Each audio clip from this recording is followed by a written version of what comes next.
Hey guys, welcome to another video, and in this one I'm going to be telling you the exact things that you must carry on the day of your visa interview. Now this is for your F-1 visa interview, by the way, and of course the F-1 visa interview, that means you're going to the United States to study, probably at a university level, right? And all of these documents that I'm going to be telling you over here, you will not need any other video apart from this one. Just make sure that you have all your attention put in for the next 10 minutes because these documents are really critical. Years and years of working with clients, I can tell you that this list is probably everything you need. Of course, when we go on a case-by-case basis, there may be something extra or something less that you may need, but in general, this will cover everything that you need. Okay, so without further ado, let's begin.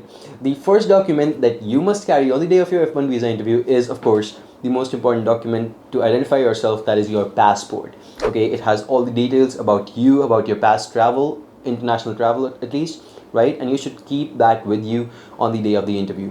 Okay, it's important. One thing to note over here is that you will find different things online, by the way, but I verified this and I'm telling you that your passport should have at least 6 months of validity when you go for the visa interview. That is, from the date of your interview, at least 6 months. Now, you will find conflicting information about this online. You will find that even on the official travel.state.gov website, they have written that you need 6 months from your program completion date, program ending date.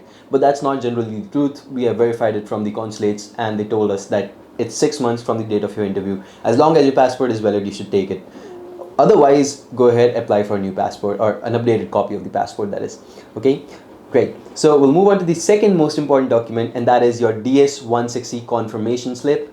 And apart from that, a photograph. You should keep these two with you. The photograph, not mandatory in some consulates, but in some consulates I've seen that they do require you to carry it. Okay, the photograph should have a white background, and you should have, of course, you should be distinct. You should be wearing something that is clear. It should be a recent photograph.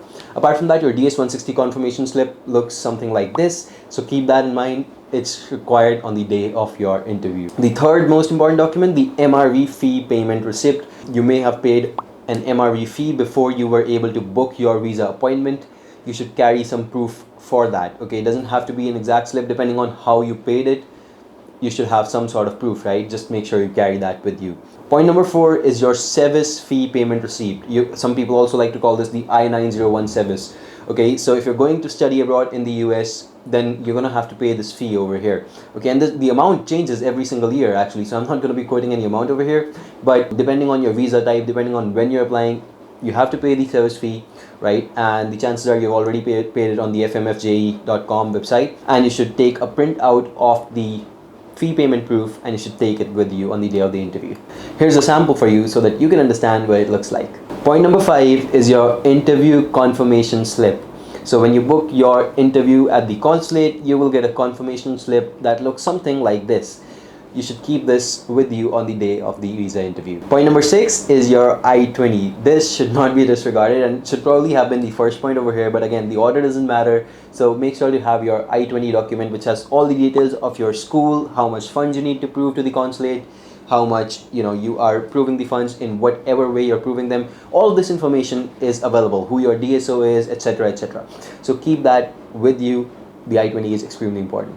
Next comes your academic documents, and these may or may not be required in all cases, but I personally like to think that they're good to have. With some of my clients, they were a requirement and the officer did ask for them, so I believe you should carry them. This can include your transcripts, your degree or diploma certificates if you've already finished the program and you already have the certificates. Otherwise, of course, you can also carry your standardized test scores, GRE, GMAT, TOEFL, IELTS, PT, whatever you took, all of these should be with you when you go for the interview. The next part is proof of funds, and this is critically important. You need to have these because the officer will undoubtedly talk to you about how you are going to sustain your stay in the United States. And to prove that, you can have a lot of things. You can have, bank balance, you can have FDs, you can have loan sanction letters, you can have ITR, your income tax returns, that is. But at the end of the day, this is more of a case-by-case scenario. And personally, if someone is working on this, I would like to see their documents one-on-one just to verify exactly if the amount is matching on the I-20 and they're showing a little bit more than that as well. So this is a little bit complicated in that sense, but in general, all these things that I mentioned over here work, but this is not an exhaustive list. There's so many things that may work in your scenario if you don't have these. Okay, I've actually made a dedicated video you can check out on YouTube. It's about proving your finances during the F1 visa interview, so I would highly recommend that you go ahead and check that out if you need more help on that front. Point number 9, and this is again what most people skip over here, is documents that may prove ties to your country. Now, if you're a student who has just passed out in the last 1 or 2 years, you probably don't need to pay a lot of attention to it. But otherwise, if you've been in your country for the last 4 or 5 years, even after graduation, in that case, you should have something that proves ties to your country so that you can overcome the 214B rejection. That shouldn't happen in your case at all.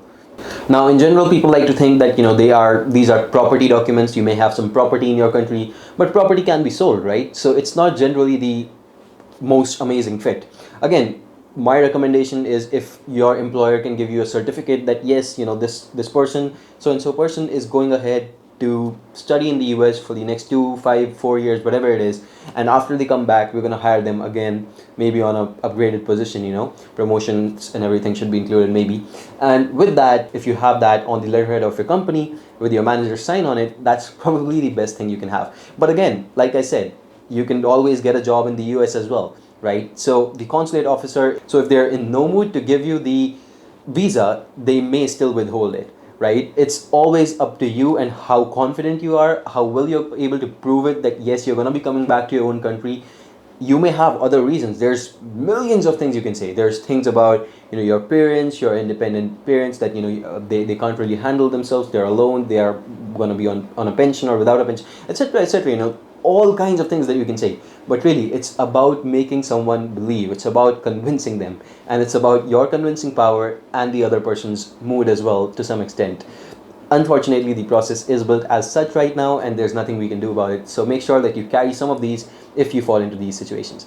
And point number 10, if you've been employed, you should carry some sort of proof of employment from the last employer that you're working with right now. This can include your salary slips, your offer letter, etc., etc. But in general, this may or may not be required, but I like to think they are good to have.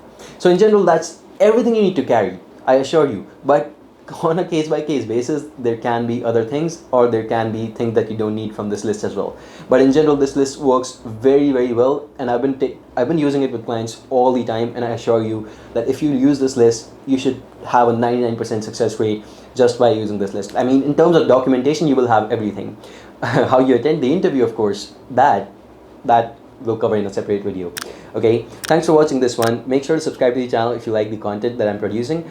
I'll see you in the next one. Make sure to check out the Instagram page for more information about studying overseas in your favorite country, or working overseas, by the way. And I'll see you in the next one. Goodbye and take care for now.